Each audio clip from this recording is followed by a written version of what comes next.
दोस्तों नमस्कार। 5 राज्यों के विधानसभा चुनाव संपन्न हो गए, यानी सेमीफाइनल खत्म हो गया। इस सेमीफाइनल में सबसे ज्यादा चर्चा हिंदी पट्टी के 3 राज्यों की हुई, मध्य प्रदेश, राजस्थान और छत्तीसगढ़। इन तीनों राज्यों में भारतीय जनता पार्टी ने जीत हासिल की। दिलचस्प यह है कि 2 राज्य उसने कांग्रेस पार्टी से छीने, राजस्थान और छत्तीसगढ़। तो मध्य प्रदेश में पिछले 18 साल की जो बीजेपी की एंटी इनकम्बेंसी थी, उस पर भी एक बड़ी जीत हासिल की भारतीय जनता पार्टी ने। अब इन तीनों राज्यों में मुख्यमंत्री भी नियुक्त हो गए हैं, लेकिन सबसे ज्यादा मजेदार बात यह है कि इन तीनों राज्यों में जो भारतीय जनता पार्टी के छत्रप थे, वसुंधरा राजे सिंधिया, शिवराज सिंह चौहान, रमन सिंह, इनकी छुट्टी कर दी गई। अब खास करके वसुंधरा और शिवराज ने तो ये कभी सोचा भी नहीं था। शिवराज सिंह चौहान पिछले 1 साल से लगातार जमीन पर मेहनत कर रहे थे। वो इस बात को सोचते थे कि अगर चुनाव जीत करके आएंगे तो उसका श्रेय ही नहीं मिलेगा, बल्कि ताजपोशी भी उनकी होगी। और भारतीय जनता पार्टी के वो सबसे लंबे समय तक या लगातार 5वीं बार मुख्यमंत्री बनने का उनको अवसर मिलेगा। वसुंधरा राजे सिंधिया थोड़ा तकरार के मूड में थी, बगावत के मूड में थी। उन्होंने केंद्रीय नेतृत्व को और वहाँ के जो स्टेट लीडरशिप थी उसको आंखें भी दिखाई, वो नाराजगी भी बार बार जाहिर की, लेकिन सफल वो भी नहीं हुई। रमन सिंह ने तो हालांकि ऐसा कुछ खास किया भी नहीं था, उन्हें तो स्पीकर का पद मिल गया। वसुंधरा और शिवराज को वो भी नसीब नहीं हुआ। मुख्यमंत्री की ताजपोशी के बाद जाहिर तौर पर दोनों की निराशा और दोनों की थोड़ी नाराजगी भी दिख रही है। शिवराज सिंह चौहान ने तो एक वाक्य भी बोला कि वो कुछ मांगने के बजाय मरना पसंद करेंगे। क्या इसे दिल्ली के लिए एक संदेश माना जाए? वसुंधरा राजे सिंधिया जहां पर राजनाथ सिंह पर्यवेक्षक बनकर के गए थे, जो मनाने में कामयाब हुए, और सबसे ज्यादा धींगा मुश्ती, सबसे ज्यादा कश्मकश राजस्थान में ही हो रही थी। राजस्थान का जो गणित था भारतीय जनता पार्टी का, उसमें 50 से 60 विधायक माने जा रहे थे कि वसुंधरा को पसंद कर रहे हैं बतौर मुख्यमंत्री। लेकिन नरेंद्र मोदी ने राजनाथ सिंह को पर्यवेक्षक बना करके भेजा और ये मैसेज दिया कि मुख्यमंत्री तो केंद्रीय नेतृत्व की पसंद का ही होगा।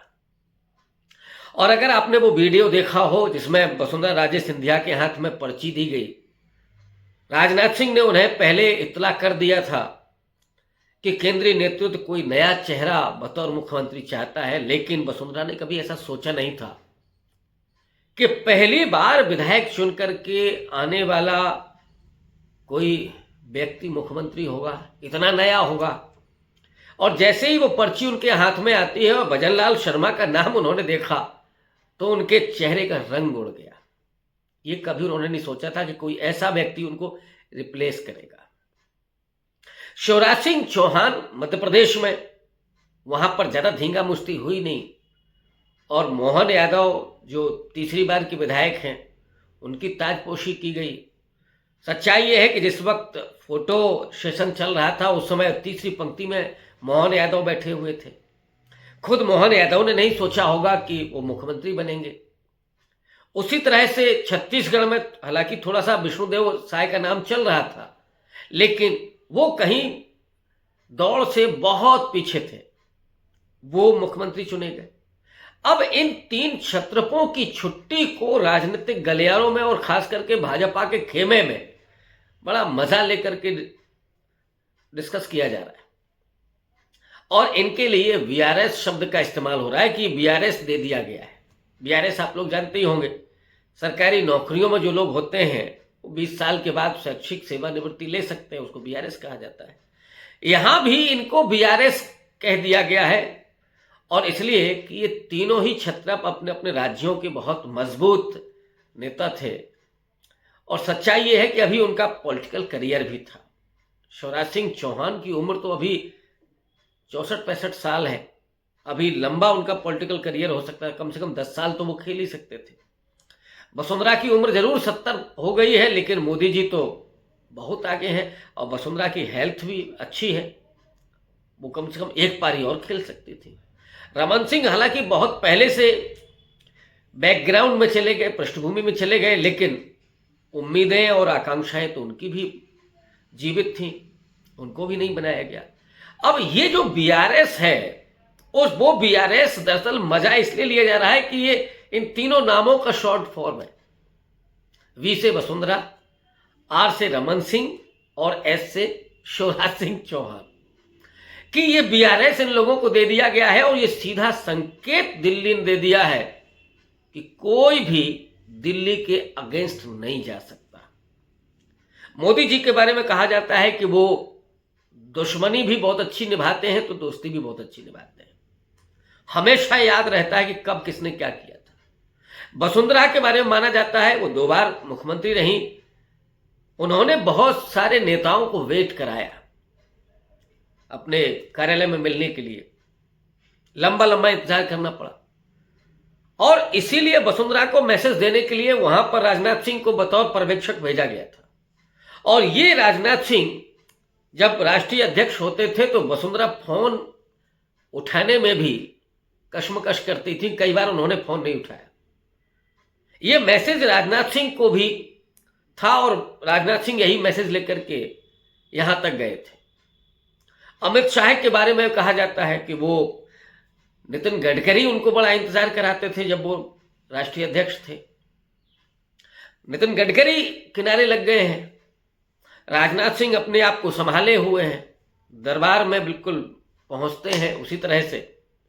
लेकिन वसुंधरा ने आंखें तरेरी, शिवराज चौहान ने थोड़ा चुनाव के बीच में जब उनको लगा कि उनको किनारे किया जा रहा है तो उन्होंने चुनौती की तरह 2-3 वाक्य बोले थे कि मामा को मुख्यमंत्री बनाना है कि नहीं बनाना है, बनना चाहिए कि नहीं बनना चाहिए, मोदी जी को 2024 में प्रधानमंत्री बनाना है कि नहीं बनाना है। ये बातें कह के थोड़ा सा उन्होंने दिल्ली को अपने तय लेने की कोशिश की थी। लेकिन चुनाव जीतने के बाद दिल्ली ने बिल्कुल 2 टूक उनको जवाब दे दिया और हालत ये हुई कि शिवराज सिंह चौहान की उम्र और लोकप्रियता के बावजूद उन्हें बाहर का दरवाजा दिखा दिया गया। अभी शिवराज चौहान ने यह भी कहा कि वो मांगने से बेहतर मरना पसंद करेंगे। अब ये तीनों लोगों की जो छुट्टी है, जो बीआरएस है, ये आने वाले वक्त में क्या फायदा पहुंचाएगा या नहीं पहुंचाएगा ये तो पता चलेगा। लेकिन ये बहुत दिल्ली दरबार ने स्पष्ट कर दिया है कि कोई भी वहां बगावत करके नहीं रह सकता। और जो लोग पहले की पीढ़ी के हैं, जो मोदी जी के बरक्स कहीं हैं, उनके कद के हैं, उन सब की छुट्टी हो जाएगी। और ये जो 3 नए छत्रप दिए गए हैं, क्या ये वास्तव में छत्रप हो पाएंगे? मुख्यमंत्री जो बनाए गए हैं, ये क्या लोकसभा चुनाव जिताने में सक्षम है? शायद मोदी जी को ये लगता है कि उतना उनका ही चेहरा पर्याप्त है लोकसभा चुनाव जीतने के लिए, इसलिए उन्होंने उन प्यादों को मुख्यमंत्री के रूप में नियुक्त किया। लेकिन अब असली सवाल पर मैं आता हूं और वो सवाल ये है कि क्या योगी आदित्यनाथ की भी छुट्टी होगी? क्या उनको भी वीआरएस मिलेगा? क्योंकि सारे मुख्यमंत्रियों में अभी एकमात्र ऐसा मुख्यमंत्री उत्तर प्रदेश से है, योगी आदित्यनाथ, जो दिल्ली दरबार के हर निर्देश को नहीं मानता है। आपको याद होगा दिल्ली से भेजे गए अरविंद शर्मा, जो मोदी जी के बहुत खासम खास, कभी गुजरात कैडर के आईएएस और उनके बेहद नजदीकी पीएमओ में काम करने वाले, उनको बीआरएस दिला करके मोदी जी ने उत्तर प्रदेश भेजा था। शायद होम मिनिस्ट्री उनको मिलनी थी, लेकिन 6 महीने चक्कर लगवा दिए योगी जी ने। हालांकि योगी आदित्यनाथ के बारे में यह भी माना जाता है कि वो संघ के पदाधिकारियों को वेट नहीं कराते। संघ का कोई भी बड़ा पदाधिकारी आता है, वो मिलते हैं, कहीं बाहर नहीं जाते हैं, कभी इस तरह की अवहेलना वो नहीं करते हैं। और इधर उन्होंने थोड़ा सा बैलेंस भी बनाया हुआ है। हालांकि अरविंद शर्मा हो या अभी ओम प्रकाश राजभर और दारा सिंह चौहान इनके मंत्री बनने की बात हो रही है, लेकिन योगी आदित्यनाथ तो विस्तार ही नहीं कर रहे हैं।